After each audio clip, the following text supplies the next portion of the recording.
Oi gente, tudo bem? Bem-vinda a mais um vídeo nesse canal, primeiro vídeo do ano de 2023. Um vídeo um tanto quanto diferente, que eu não costumo sentar assim para conversar, mas eu decidi que esse ano eu iria compartilhar mais sobre quem sou eu aqui nesse canal. Minha mãe veio eu nasci no dia 25 de março de 1994, de um parto prematuro, de um parto com muita dificuldade e quase não sobrevivi.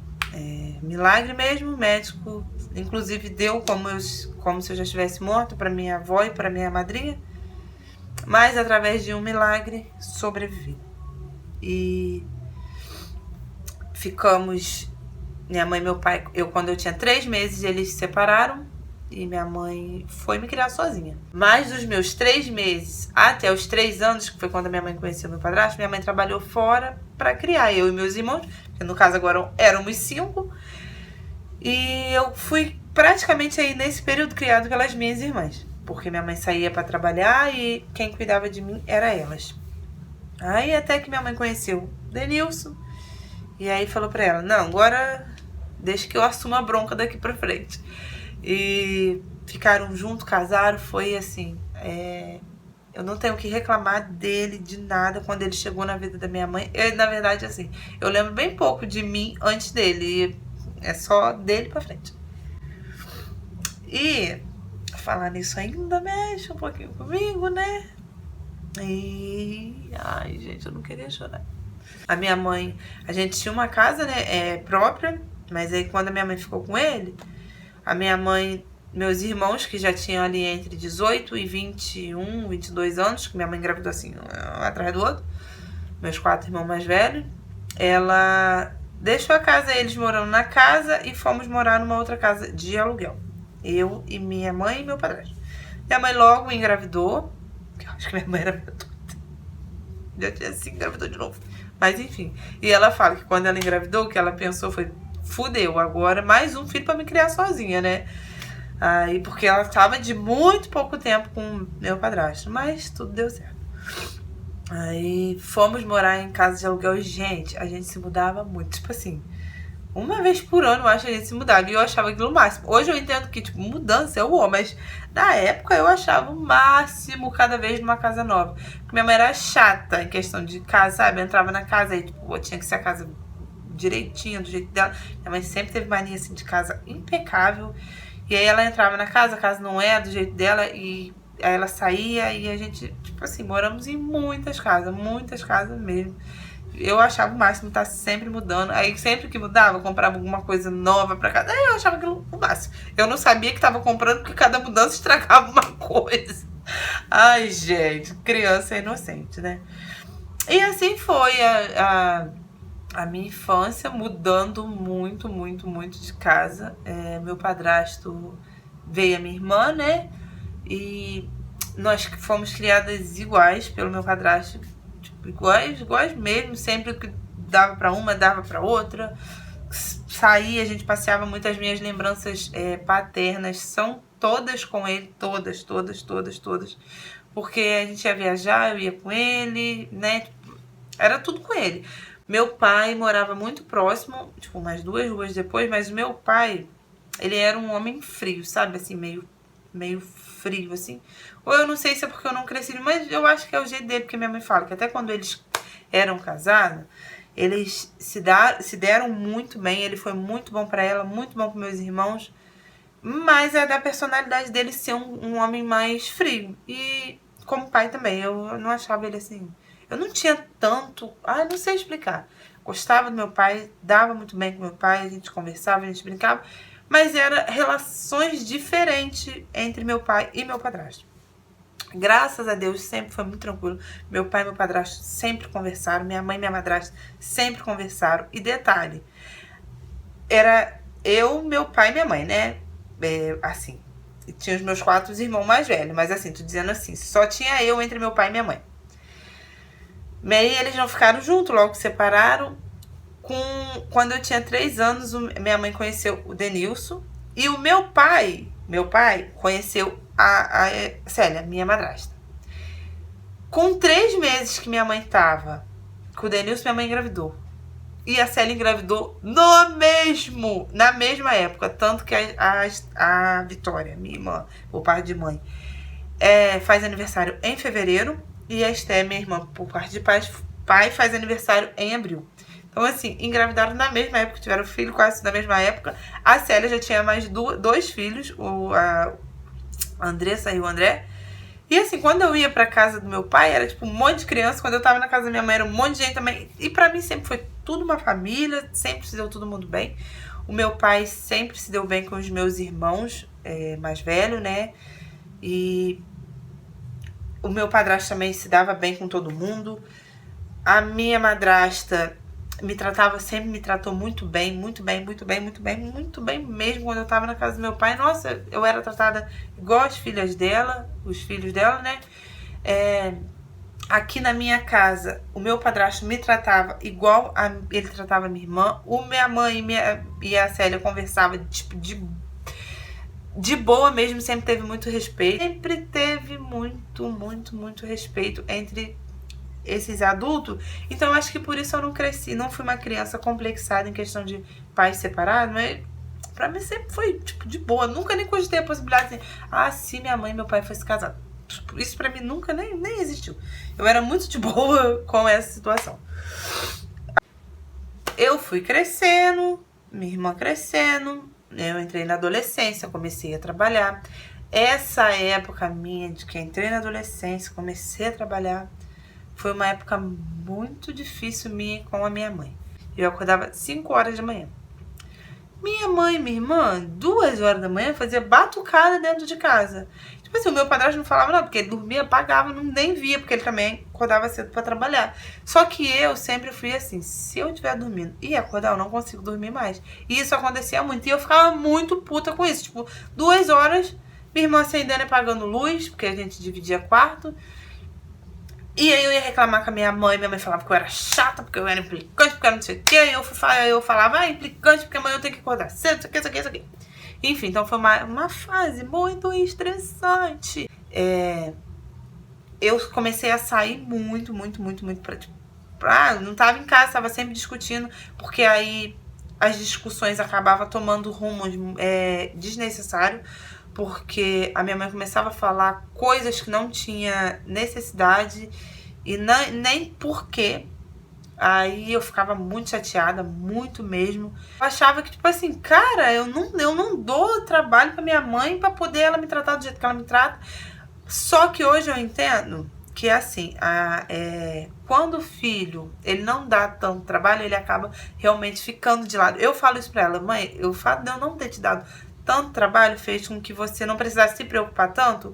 E aí eu acabava, às vezes, me sentindo que eu ficava muito, tipo, de lado das situações, e qualquer coisa que eu fazia se tornava um caminhão de coisas. Mas por quê? Porque ela nunca estava esperando que eu errasse.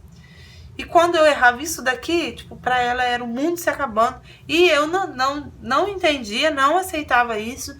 E sofria muito com isso, porque eu ficava pensando, gente, por que se eu faço isso daqui, vira, tipo, minha mãe fala coisa, tipo, nada a ver, ofende e desrespeita. E eu sempre bati na tecla de que quem quer respeito tem que respeitar. É minha mãe, lógico que eu tenho que respeitar. Mas, poxa, tem que me respeitar também. Não pode falar pra mim tudo que vem pela cabeça. Mas nessa época de adolescência foi uma fase pra mim. Eu falo que eu tive de tranquilidade, assim, na infância, com pai, mãe, padrasto, madrasta, eu tive de conflito na adolescência. Porque aí eu quis começar a sair sem limite. Eu era assim, tipo assim, uma doidinha responsável, porque eu trabalhava, eu estudava, eu pagava minhas contas, eu não dependia de ninguém, não pedia nada pra ninguém. Tipo, isso com 15 anos, mais ou menos. 15, 16 anos. Mas eu comecei a não ter limite. Tipo assim, eu saía todos os dias, eu queria sair todos os dias. Aí eu comecei a fumar cigarro, eu não sei dizer pra vocês o dia, assim, por tal coisa eu comecei a fumar, não consigo lembrar. E aí contaram pro meu pai que eu estava num beco fumando maconha no meio de um monte de maconheiro, quando na verdade estava eu e uma amiga só numa rua, porque a gente mora em comunidade. Quem mora em comunidade sabe que tem muito beco, viela. E aí a gente tava num desses, fumando cigarro, e aí já falaram pro meu pai que era maconha, e meu pai foi falar com a minha mãe. Só que tinha essa vantagem, porque eu sou assim, eu era assim com a minha mãe. Fez, fiz. Não fez, não fiz. Então, chegaram lá falando, ela veio perguntar, eu falei que era mentira, ela perguntou, então o que que era? Eu falei, era cigarro. E aí, dali ficou, e aí, tipo, minha mãe aceitou, não tinha mais o que fazer, eu já estava fumando há algum tempo. A única coisa que ela falou pra mim é, você tá fumando, ainda bem que você trabalha, porque se eu estiver pedindo cigarro pra alguém, você fica sem os dentes. E assim foi, nunca precisei pedir cigarro pra ninguém, fumava com meu dinheiro, com o meu trabalho. E hoje eu não fumo mais, já parei de fumar tem uns 8 anos por aí, não sei quantos anos tem, mas já tem bastante tempo que eu não fumo. E fui ficando assim, aí foi passando-se o tempo, acho que a gente vai amadurecendo. A minha mãe acho que foi começando a aprender a respeitar um pouco o limite, apesar de continuar me tratando de forma como eu achava que não merecia, mas ela foi respeitando mais meu limite, assim, de questão de privacidade, de liberdade, de sair, talvez também porque ela tenha perdido um pouco do controle da minha vida. As coisas foram se ajeitando, graças a Deus. Eu acho que com uns 17 anos foi assim, a minha melhor fase. Eu estava, tipo, muito feliz. Eu estava saindo pra onde eu queria. Eu estava conseguindo conquistar as minhas coisas. Tipo assim, coisas bobas, igual assim, eu sempre tive... nunca passei necessidade, falta de nada. Sempre tive as coisas, sempre tive meu quarto, com a minha cama, com o meu guarda-roupa, com as minhas roupas. Sempre, meu padrasto com a minha mãe sempre ofereceram isso. Mas eu pude reformar meu quarto, decorar do jeito que eu queria. Eu podia entrar, tipo assim, fazer as minhas contas, porque eu dava conta de pagar tudo sozinha, então eu tava numa fase muito boa. Eu saía, eu dançava, eu participei de quadrilha, eu dancei quadrilha, eu participava da banda da escola, eu jogava capoeira, eu participava num grupo de dança de funk, deixa eu ver mais o que. Enfim, gente, tava fazendo tudo, tava aprendendo a também, assim, a respeitar mais a casa da minha mãe, porque, assim, era a casa dela. Se ela falava pra mim, você tem que chegar às 10h30. Tipo assim, eu chegava às 10h45, eu achava que isso não era um problema, porque eu tava 15 minutos. Mas pra minha mãe era um problema, então eu passei assim, não. E aí, quando eu estava na melhor fase da minha vida, eu conheci o Maicon. Sem intenção nenhuma de namorar, porque não fazia parte dos meus planos de namorar, casar, ter filho, nada disso. A minha vida, eu queria aquilo ali que eu estava vendo. Não, namorar não era opção pra mim. Tanto que não houve pedido de namoro, não houve pedido de casamento, não houve pedido entre a gente, porque as coisas foram acontecendo de forma muito natural. Eu conheci ele, nós saímos, aí saímos de novo, e aí a gente ficou assim, saindo, escondido assim, por um tempo. Ele era meu vizinho, morava de frente ao meu casa. Lá e aqui eu comecei a passar mais tempo na casa dele. Quando vi, estávamos namorando. Assim, não teve pedido, estamos namorando, não. Quando vi, estávamos. E a gente se dava, gente, muito bem. Meu e Mac, muito bem, a gente saía muito. A gente lanchava todo dia. Tipo, a gente tinha uma vida, tipo, uma rotina totalmente errada. A gente só comia lanche, a gente saía muito, a gente conversava muito. A gente não brigava, não discutia. Então, acho que isso fez com que deixasse que as coisas fossem acontecendo. E aí, viemos morar aqui, eu vim morar, casei. Casei no civil só, eu não casei no religioso. Eu sou casada só no civil, não sou casada no religioso. Logo engravidei, com pouco tempo engravidei. E quando eu engravidei, que as coisas começaram na minha vida, assim, muita briga, muita dificuldade financeira. Eu precisei muito de ajuda dos outros, assim, pra tudo. Eu fui morar em Resende e foi uma experiência terrível, horrível. Fui morar perto da casa da minha avó e, assim, embaixo, né? Minha avó morava em cima, eu morava embaixo. Eu fui a convite dela, porque eu morava de aluguel, e aí ela esteve aqui e falou, vamos lá e tal, tenho casa lá, não sei o que. Eu fui tonta, e chegou lá, eu sofri muito, porque me trouxe traumas, Resende me lembrou traumas de infância, me lembrou muita dor, trouxe muita dor, mas isso eu conto num outro vídeo, porque foi prometido um monte de coisa pra gente, quando chegou lá nada, não aconteceu nada do que foi prometido.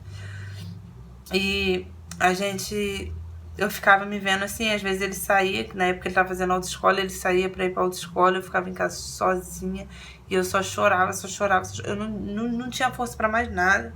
Aí setembro foi aniversário da minha mãe, dia 10 de setembro eu vim passar o aniversário com ela.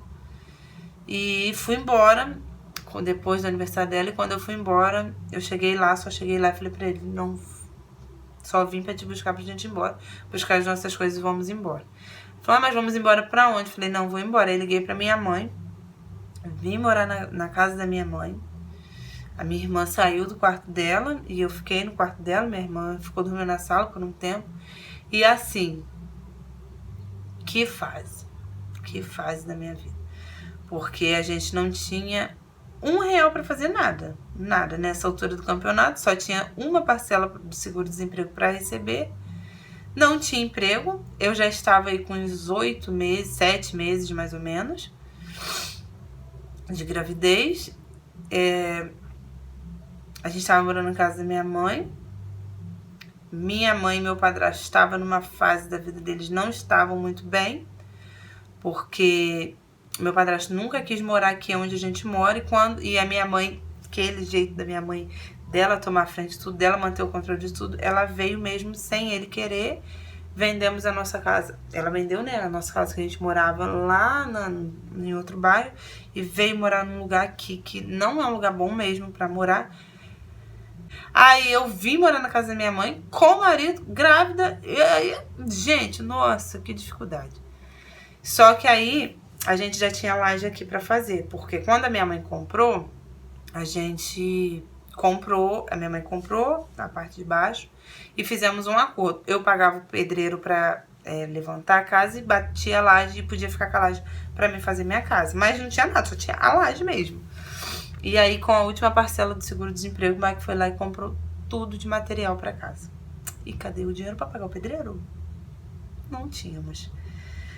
E aí, o Mike falou pra mim, não, Bárbara, só vou me virar. E assim, sem nunca ter colocado um tijolo, ele fez a nossa casa. Mas foi uma fase muito difícil. A gente acabou discutindo muito, porque eu ficava muito abalada com a vida que eu tinha, com os meus planos e o que eu tava vivendo. E eu sabia que eu tava dependendo de outras pessoas para tudo. E daí, dessa fase em diante, foi que o nosso casamento esfriou muito. Porque depois eu ganhei a Laura, ficamos muito felizes, consegui ter vindo pra nossa casa. Quando nós viemos pra nossa casa, a gente tinha um quarto com banheiro. Mas conseguimos com tudo, a nossa cama, guarda-roupa, geladeira, fogão, tudo, ar-condicionado, tudo. E com 29 dias que a Laura estava nascida, ele começou a trabalhar onde ele trabalha até hoje. Quando ele entrou no mercado, cara, como que eu fiquei feliz? O salário dele era R$800. Mas como que eu fiquei feliz? Porque eu sabia que ele... Tipo assim, eu não ia estar dependendo dos outros mais pra comer, pelo menos. Então, assim, fiquei muito feliz. Aí coloquei internet aqui em casa. E as nossas discussões não pararam, porque quando um relacionamento esfria, cai numa rotina, é muito difícil de voltar. Passamos por fase muito difícil de pensar em separação e não saber se vai dar certo. E eu não sabia o que eu estava fazendo da minha vida, não sabia o que eu queria da minha vida. E, enfim, fui passando por cima de muitos princípios meus, E assim foi vindo de altos e baixos, tanto casamento, vida pessoal, financeira, tinha meses que estava bem, tinha meses que não estava. E eu e o Maico, assim, hoje eu e minha mãe, a gente consegue se dar bem, graças a Deus a gente se dá bem, a gente conversa, a gente sabe, eu não tenho problema com família. Apesar da minha vida, mudou muito, muito mesmo. A minha rotina, eu às vezes sofro um pouco ainda com isso, porque eu sou uma pessoa que gosto de sair, eu sou uma pessoa que gosto de conversar, gosto de dançar. E às vezes eu me vejo muito trancada, sozinha, porque eu vim morar em um lugar onde eu não tenho amizades, eu não conheço ninguém. E eu me sinto muita falta de ter amizade, porque eu tinha um ciclo bem grande de amizade. Conversava muito, eu saía muito, e hoje eu não tenho mais disso. Então isso acaba afetando um pouco a minha... o meu convívio com as pessoas próximas a mim. Venho vindo assim, altos e baixos, altos e baixos. 2021 eu perdi meu pai, sofri, chorei, mas 2022 veio pra arregaçar mesmo. 2022...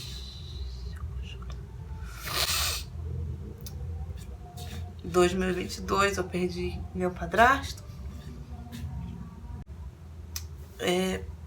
Aconteceu isso, que foi um negócio muito rápido e eu ainda não consegui superar. Talvez não vá conseguir nunca, porque cara, dói como se tivesse sido hoje. Tem dias que eu falo bem, mas tem dias que eu não consigo falar. Então 2022 foi um ano muito difícil pra mim. Eu e Maico cogitamos a possibilidade de nos separar várias vezes esse ano, porque não estava dando certo. O nosso casamento, a nossa convivência não estava dando certo, e parecia que 2022 estava assim, tudo... a minha vida parecia estar tipo, de perna pro ar. E aí eu quis separar, mas acho que não era pra ser. Quando chegou no final do ano, nós tivemos também uma notícia não muito boa, em questão de saúde, sabe? Mas assim, que também mexeu mais ainda comigo. Como eu disse, 2022 foi um ano que me testou meus limites, testou a minha força. Eu tive que ser forte, tirar a força de onde nem sei de onde eu sabe? E 2023 eu quero que seja um ano diferente, eu preciso que seja um ano de mais alegrias, sabe? De menos luta. E enfim, é isso.